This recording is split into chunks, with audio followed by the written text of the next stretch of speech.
Yes, South Africa woye. Makadi ko vagari South Africa, South Africans.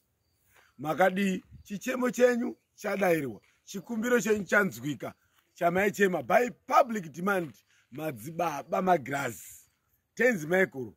Vane variko ku South Africa kuti vasangane nemi musi wa 27 April. Vane variko sakasangana navo vanoda mabasa.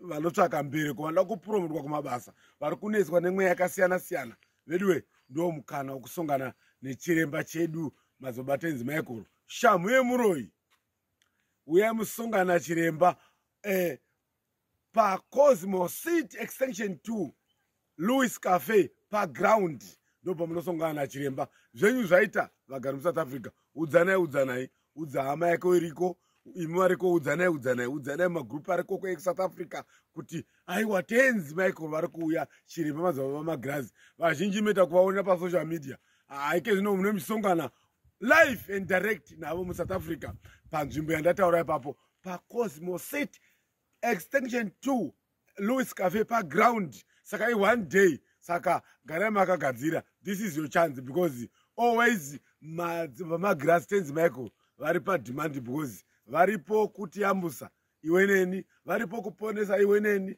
varipo kudzinga mashavi nemweya inotitambudza iwe neni zvese zvinganetsa kumadzinza zvese zvinganetsa pabasa vanoda kupromotwa kumabasa vakavharwa mari dzavo vakaitirwa zvakasiyana siyana vari kutambudzwa vanotsvaka mbereko this is your opportunity mu South Africa mese huyai mugoona simba romweya mutsene mugoona simba raTenzi Michael Mazova magrazi musi wa 27 April this year one day saka ingawapo ne time. Thank you South Africa, thank you Zimbabwe.